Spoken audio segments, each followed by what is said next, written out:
E hoje a gente vai falar sobre o testemunho de quem adora a Deus. Aquele que adora a Deus, ele testemunha. Como eu citei em 1 Pedro 2,9, aqui aquele que faz parte do povo de Deus como um adorador, ele existe para proclamar. A palavra aqui é o evangelho que sai para fora. É o anunciar. Um adorador, ele existe para testemunhar quem Deus é.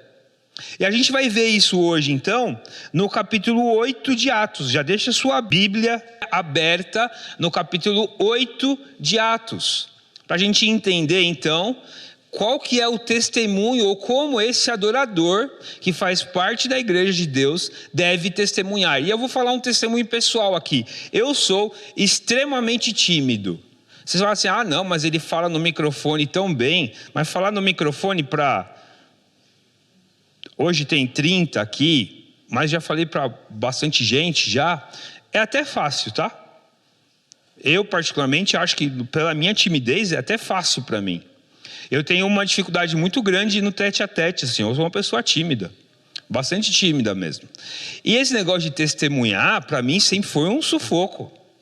Eu lembro que quando eu era mais jovem, adolescente, testemunhar aqui eu estou falando de anunciar o evangelho, evangelizar mesmo, tá, gente? Porque testemunho a gente dá com a nossa vida, né? Testemunhando de quem Deus é, através das coisas que a gente fala. Mas eu estou falando hoje de proclamar. E esse negócio de proclamar para mim sempre foi muito difícil. Eu lembro que quando eu era mais novo, com 17, 18 anos, comecei a ir em projetos missionários. Aí eu ia lá, a gente ia para uma cidade no interior de São Paulo e evangelizar um bairro, tudo. E aí nessa de a gente evangelizar o bairro, a gente tinha que ir de porta em porta, fazendo uma pesquisa. Isso era um argumento para a gente poder evangelizar e falar de Jesus. E a gente fazia isso, tudo.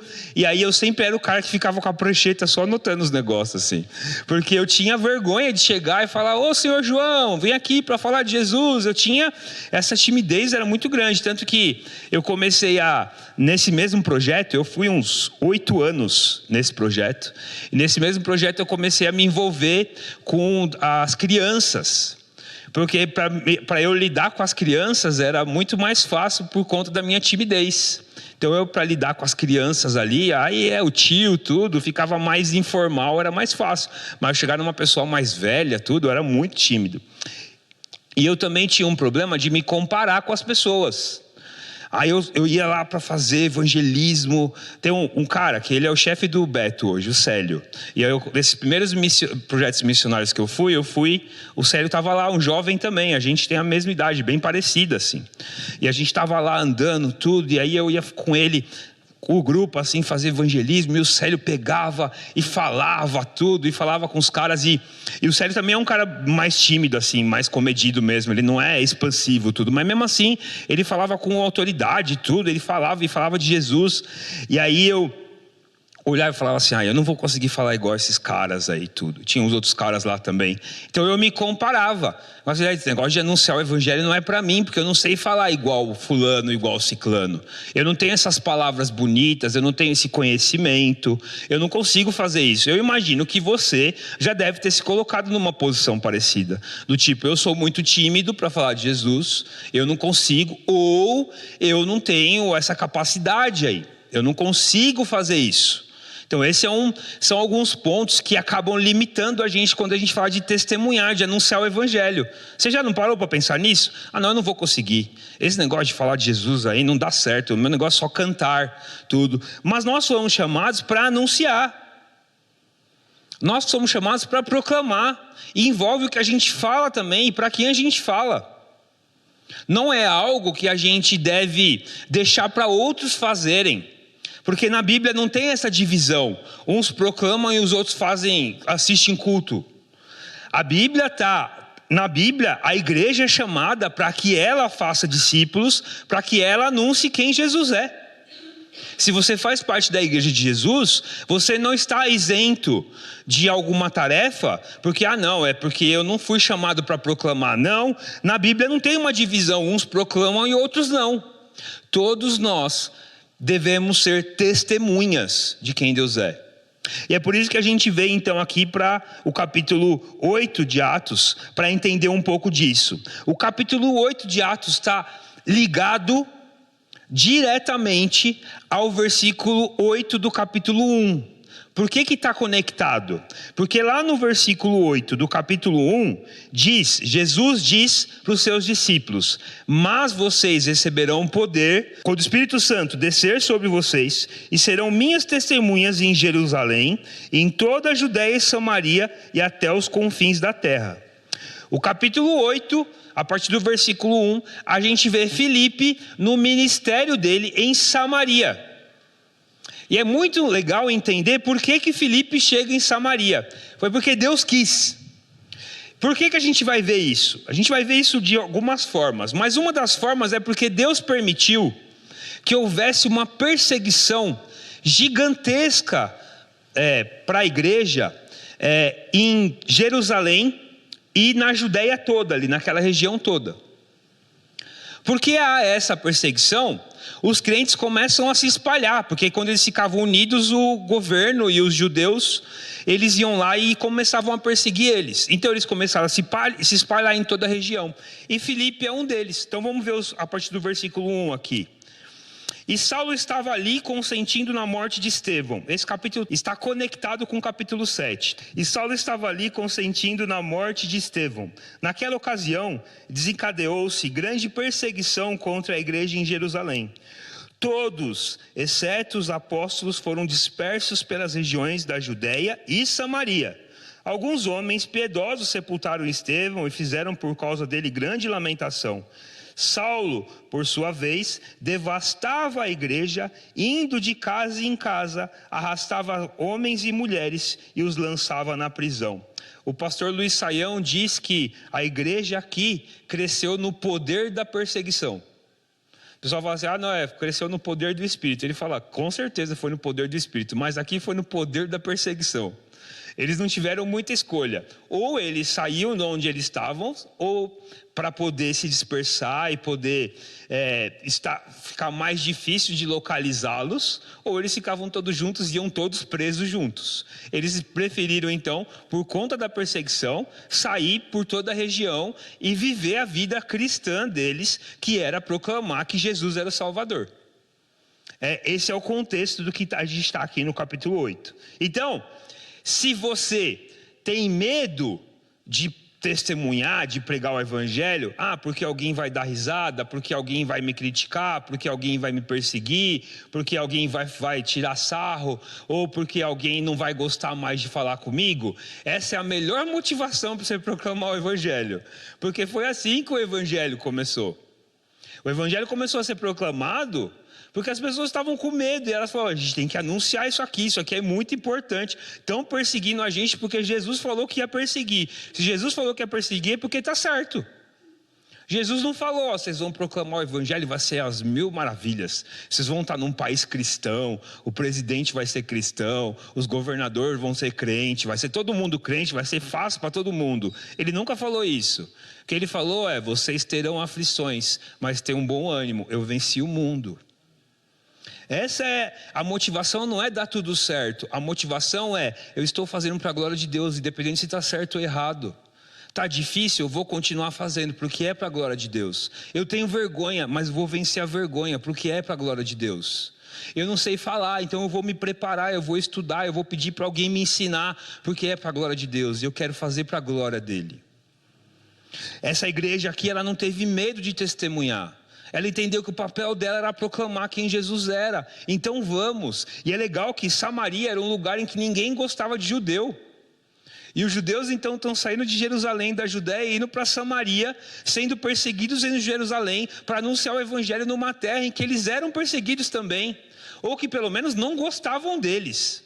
Mas olha qual foi a atitude de Filipe. Filipe é o personagem principal aqui hoje.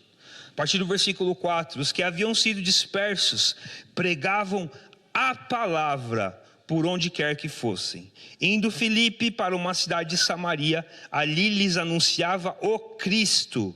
Quando a multidão ouviu Filipe e viu os sinais milagrosos que ele realizava, deu unânime atenção ao que ele dizia. Os espíritos imundos saíam de muitos, dando gritos, e muitos paralíticos e mancos foram curados. Assim houve grande alegria naquela cidade. Você tem medo, eu te entendo. Você tem receio, você tem dificuldades. Mas o que deve te motivar, olhando para esse texto aqui, é o que Deus pode fazer através do que você proclama. Isso é o mais importante.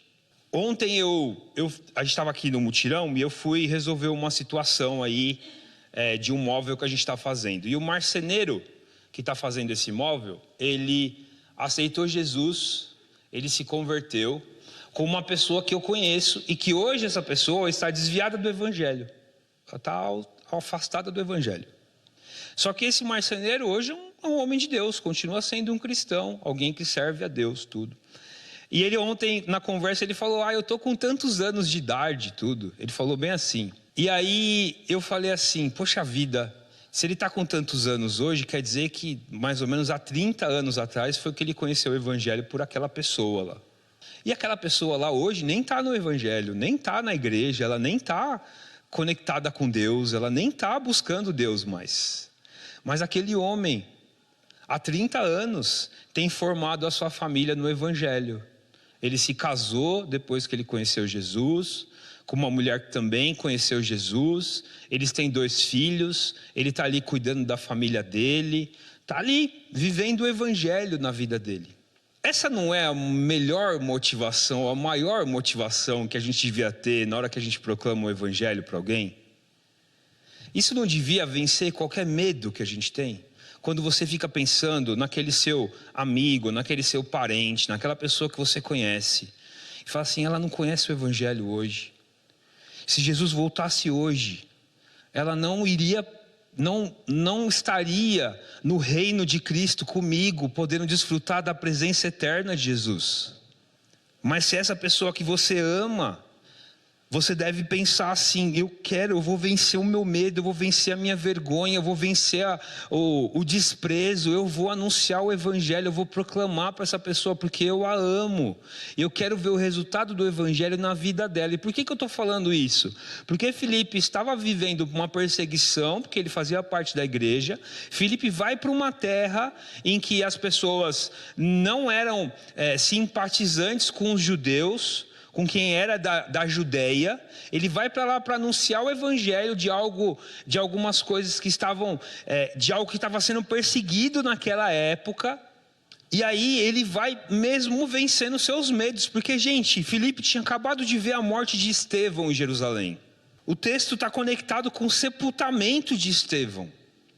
Aí ele vai então para Samaria e anuncia o evangelho. Ele anuncia a palavra de Deus para aqueles que ele sabe que iam perecer sem Jesus. E o texto fala que o resultado disso foi milagroso. Não só pelos sinais milagrosos, mas porque uma cidade de forma unânime se rende ao evangelho, ou pelo menos dá atenção à palavra que estava sendo proclamada por Filipe. Esse é o maior resultado da vitória sobre o medo de Filipe. Porque eu imagino que Filipe estava com medo, não deve ter sido fácil. Mais uma vez eu estou falando, se coloca no lugar do Filipe. Faz de conta que vem alguém aqui, a gente está aqui cantando, louvando, e alguém vem aqui, e eu estou aqui pregando, e entra alguém e fala, você não pode pregar, e dá um tiro e eu morro. Será que nós aqui usaríamos isso como combustível para ir para um outro lugar e pregar do evangelho? Ou a gente ia se dispersar e nunca mais ia voltar para a igreja? Essa foi a situação de Filipe. Ele viu um amigo dele que estava pregando o evangelho morrer, em vez dele, é melhor ir para casa, vou ficar lá quietinho, não vou arranjar confusão. Não, ele saiu e foi pregar o evangelho, porque o que ele estava buscando?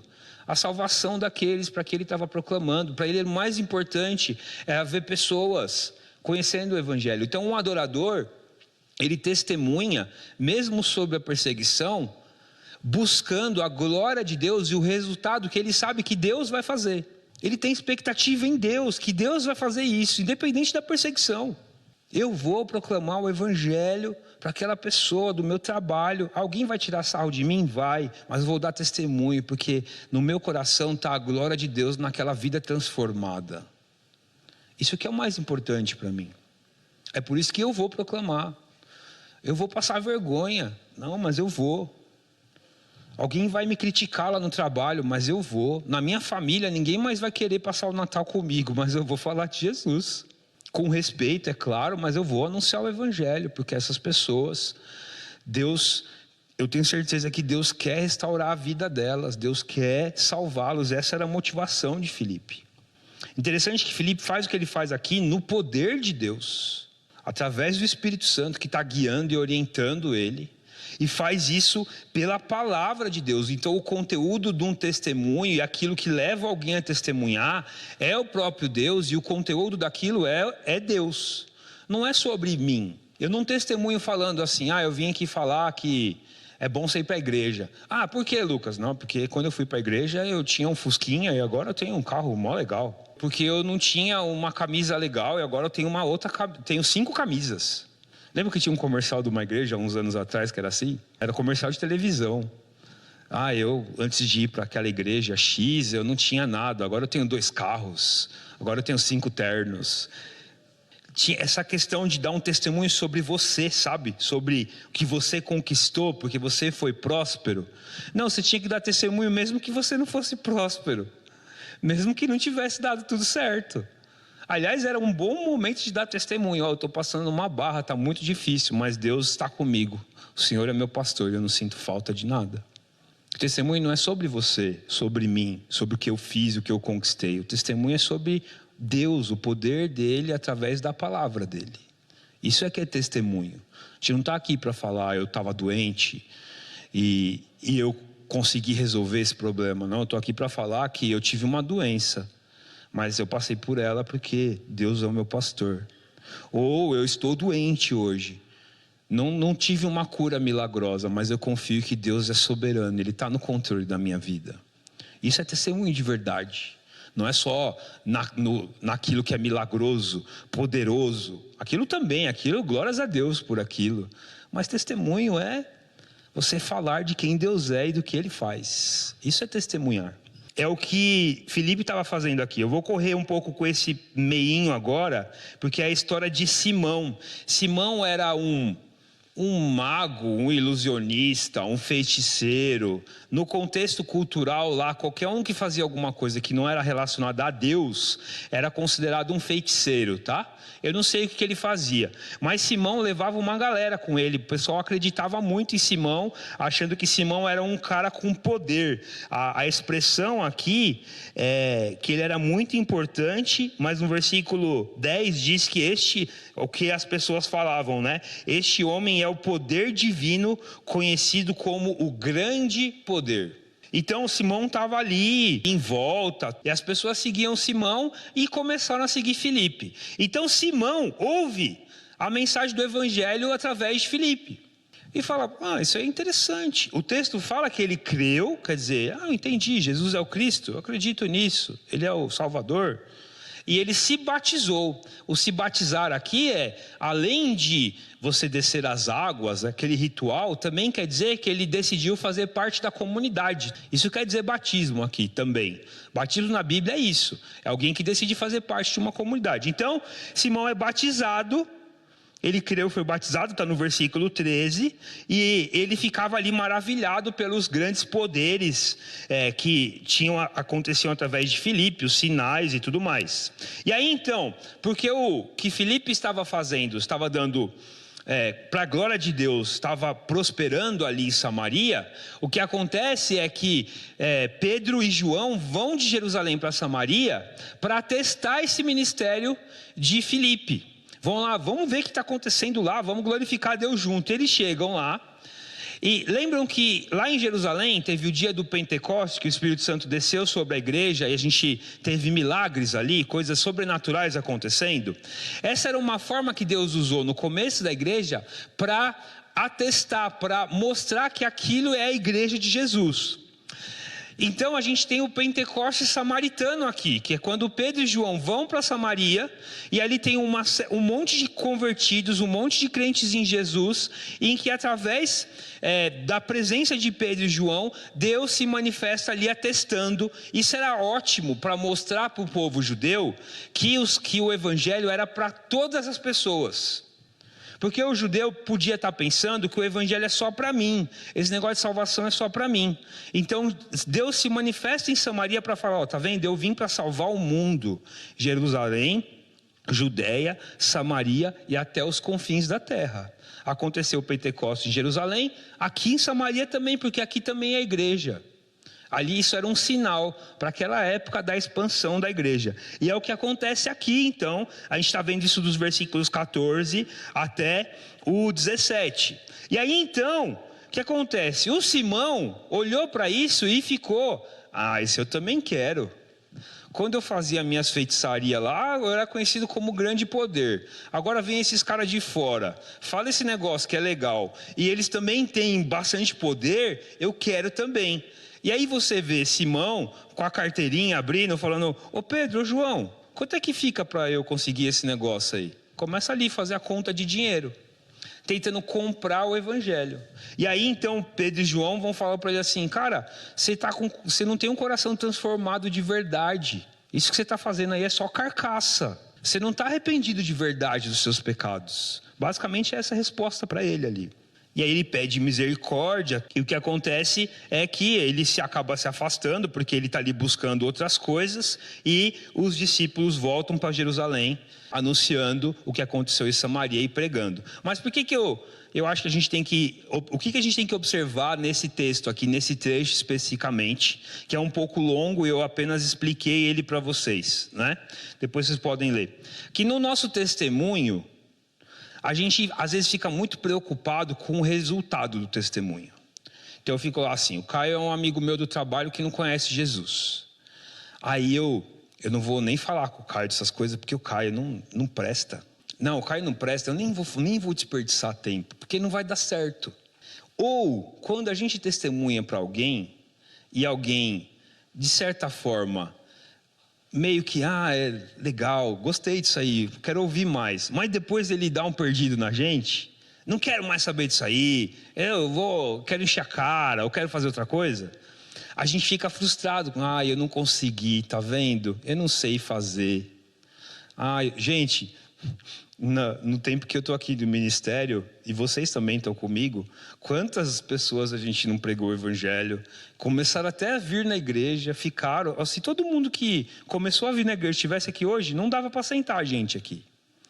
Mas as pessoas ouvem, às vezes estão numa fase difícil, por causa disso acham aquele conteúdo bom, mas depois que a vida está normal, que não tem mais problema, ele não quer mais saber daquilo.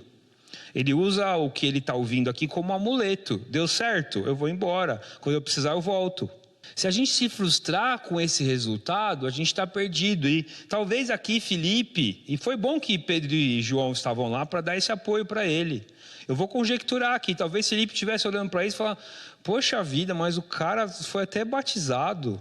Ele levantou a mão, chorou, a gente cantou, orou junto, ele foi batizado, entrou no curso discipulado da igreja.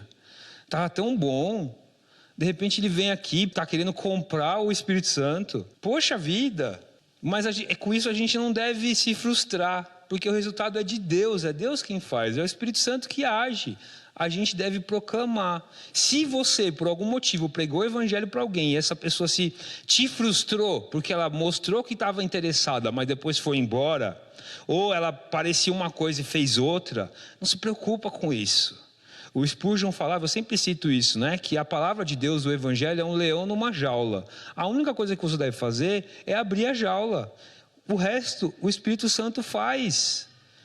Se Deus quer resgatar aquela pessoa naquele momento, Ele vai fazer. Se não está no plano de Deus, não está debaixo da soberania de Deus, naquele momento, não é você que vai fazer alguma coisa que vai mudar aquilo. Não tem como a gente mudar o coração de ninguém. Eu não mudo o coração de ninguém. Quem faz isso é o Espírito Santo no poder da palavra. O que a gente deve fazer é proclamar o evangelho, independente do resultado. Não se frustre se alguém que ouviu o evangelho da sua boca, ele não quis saber, nunca mais vou falar para ninguém. Não se preocupa com isso. Seu trabalho é semear, lançar as sementes. O Deus da chuva, o Deus da colheita, que é o nosso Deus, vai fazer aquela semente brotar no tempo certo. No tempo que Ele quer, do jeito que Ele quer, da forma que Ele quer. Descanse nisso. A gente fica frustrado porque a gente quer fazer o papel de Deus em convencer alguém. Não, você não convence ninguém, desculpa. Ninguém convence ninguém aqui. Pela melhor oratória que você tiver, pelo melhor teologia, estudo da Bíblia que você tiver, não é isso que vai convencer alguém do Evangelho. Eu já contei esse exemplo aqui. Eu tenho um conhecido que, quando ele era jovem seminarista, hoje ele é um senhor. Ele pegou um ônibus e ia de uma cidade para outra, eram 5 horas de viagem. E ele era seminarista, estudava um monte de livro e não sei o quê, e ele sentou do lado de um professor universitário. Ele falou assim: hoje eu converto um professor universitário, eu tenho certeza disso. Hoje eu converto alguém. E ele falou que ele ficou 4 horas e meia, eram 5 horas de viagem, pregando para aquele senhor. E aí chegou no final daquilo, aquele senhor só virou para ele e falou assim: rapaz, você é bem inteligente, só isso. E desceu para ir numa parada lá, aí no banheiro. Aí ele ficou lá no ônibus sentado quase chorando, né? Eu gastei 4 horas e meia de tudo que eu sabia aqui. O cara falou que eu só sou inteligente. Eu queria que ele falasse que Jesus é o Salvador. E aí o cara chegou, ele enxugou as lágrimas. E aí ele fala que ele sentiu Deus falando para ele assim: cara, para de tentar convencer ele, só conta a sua história. Fala o que eu fiz no seu coração. E aí ele gasta meia hora falando para aquele senhor o que Deus tinha feito no coração dele, quando ele se converteu, que ele não conhecia quem Jesus era, ele era pecador, a vida dele não tinha sentido. Ele só falou isso, não usou teologia, não usou os filósofos, não usou os teólogos, não usou essas coisas. E aquele senhor, depois daquela meia hora, se converteu. Porque o Espírito Santo queria usar o testemunho dele, aquilo que Deus faz, não os livros e a teologia. Eu não estou falando que teologia é ruim, não estou falando isso. Não estou falando que você não deve estudar, longe de mim. Se eu falar isso aí, eu sou hipócrita, porque é uma das coisas que eu mais faço na minha vida. Mas o que eu estou falando é que você não deve confiar nisso, deve confiar em Deus e no Espírito Santo de Deus, e o resultado é de Deus. Se alguém decidir não seguir aquilo que você está pregando, glórias a Deus, você fez o seu papel. Na hora certa Deus vai resgatar aquela pessoa, na hora certa Deus vai trazer aquela pessoa, na hora certa o Espírito Santo vai tocar no coração dela. Não confie na sua capacidade, confie na capacidade de Deus através do Espírito Santo. Não se frustre se você não conseguir um resultado. Quem consegue o resultado é Deus. E aí então a gente vem para a última parte aqui. Eu vou ler esses versículos e vou explicar um pouco. A gente está talvez no trecho mais importante desse capítulo 8, dessa história aqui, é o trecho com maior desenvolvimento, que é a partir do versículo 26. Um anjo do Senhor disse a Filipe: vá para o sul, para a estrada deserta que desce de Jerusalém a Gaza. Ele se levantou e partiu. No caminho encontrou um eunuco etíope, um oficial importante, encarregado de todos os tesouros de Candace, rainha dos etíopes. Esse homem viera a Jerusalém para adorar a Deus e, de volta para casa, sentado em sua carruagem, lia o livro do profeta Isaías. E o Espírito Santo disse a Filipe: aproxime-se dessa carruagem e acompanha. Então Filipe correu para a carruagem, ouviu o homem lendo o profeta Isaías e lhe perguntou: o senhor entende o que está lendo? Ele respondeu: como posso entender se alguém não me explicar? Assim convidou Filipe para subir e sentar-se ao seu lado. Estava lendo esta passagem da Escritura: ele foi levado como ovelha para o matadouro, e como cordeiro mudo diante do tosqueador, ele não abriu a sua boca, e em sua humilhação foi privado de justiça. Quem pode falar dos seus descendentes? Pois a sua vida foi tirada da terra. O eunuco perguntou a Filipe: diga-me, por favor, de quem o profeta está falando? De si próprio ou de outro? Então Filipe, começando com aquela passagem da Escritura, anunciou-lhe as boas novas de Jesus. Prosseguindo pela estrada, chegaram a um lugar onde havia água. O eunuco disse: olha aqui, a água, que me impede de ser batizado?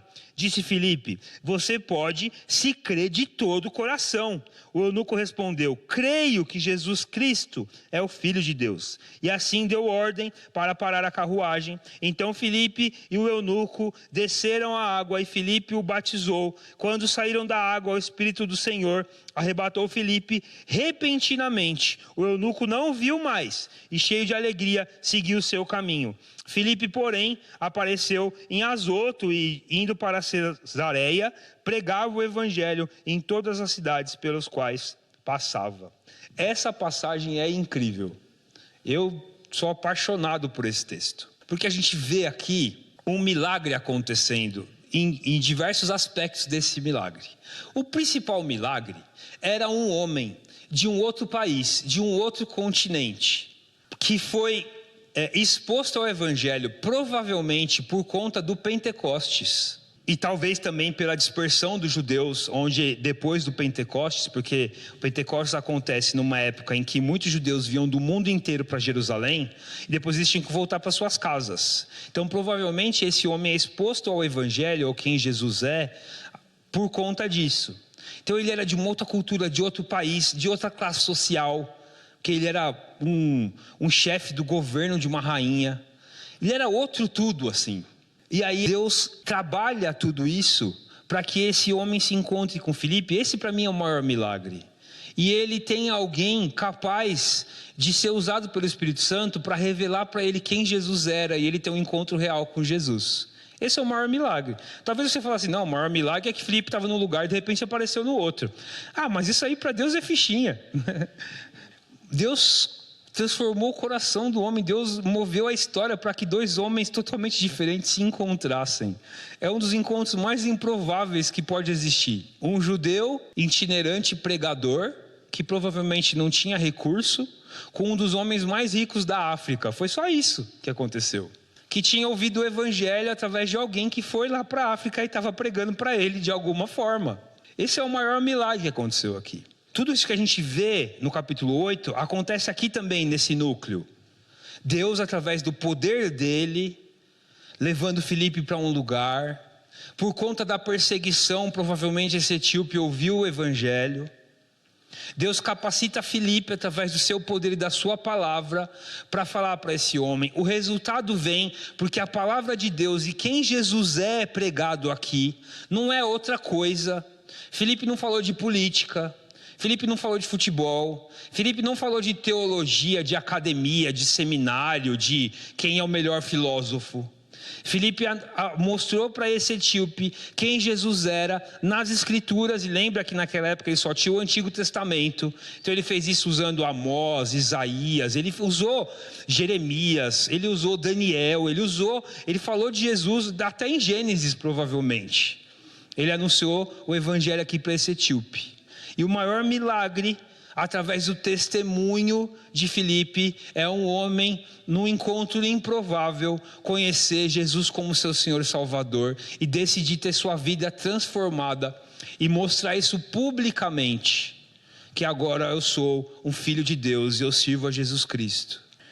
Um adorador tem um testemunho que tem todos esses aspectos. Ele testemunha no poder de Deus, ele testemunha a palavra de Deus, ele faz isso por conta do propósito, da missão que Deus deu para ele, e ele faz isso com a expectativa em Deus. Se você está aqui ouvindo todos esses milagres e está assim, não, mas isso era com Filipe, não tem nada a ver comigo hoje. O maior milagre aqui não era um paralítico andar, ou um cego ver, ou um mudo falar. Esse não é o maior milagre. Deus é Deus da vida, Ele faz isso assim, ó. Para Ele isso não é problema. O maior milagre que a gente vê aqui é corações transformados. É a visão que a gente vê lá em Ezequiel de um vale de ossos secos, ganhando carne, ganhando vida. É pessoas que estavam no caminho do inferno, recebendo Jesus como seu Senhor e Salvador, através de um mover do Espírito Santo, transformando seus corações. Esse é o maior milagre aqui. Uma perna funcionar, um olho ver, Deus faz isso fácil. O maior milagre é alguém que tem um coração corrupto, alguém que é um pecador, alguém que o mal controla o seu coração, não porque ela faz assassinatos, essas coisas, não, mas porque ela tem a tendência a fazer as coisas que não agradam a Deus, é isso que eu estou falando. O maior milagre é ter esse coração transformado, é um coração de pedra transformado em carne. E é por isso que um adorador testemunha, porque ele quer testemunhar esse maior milagre. É por isso que um adorador fala através do poder de Deus, que é o Espírito Santo que move ele. Fala da palavra de Deus, porque é ela que convence do pecado. Ele fala cumprindo um propósito de Deus, a missão de Deus, que é ir levar o evangelho para quem não conhece, porque é para isso que nós fomos chamados. E ele fala com expectativa de que Deus faz o milagre, porque ele confia que Deus que vai fazer.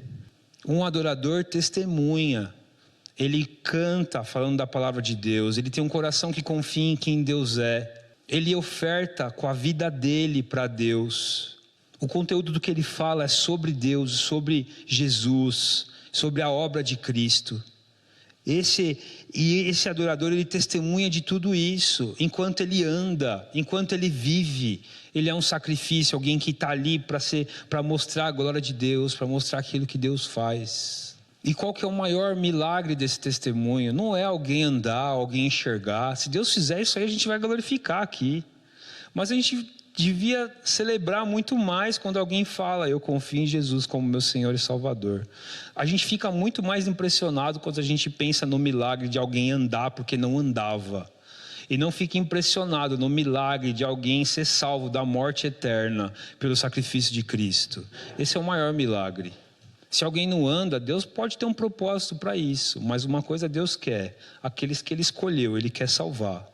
Eu sou diabético, talvez eu nunca seja curado da minha diabetes. E tudo bem, glórias a Deus por isso. Mas o maior milagre que Deus fez na minha vida não foi me curar da diabetes, porque Ele nem fez isso.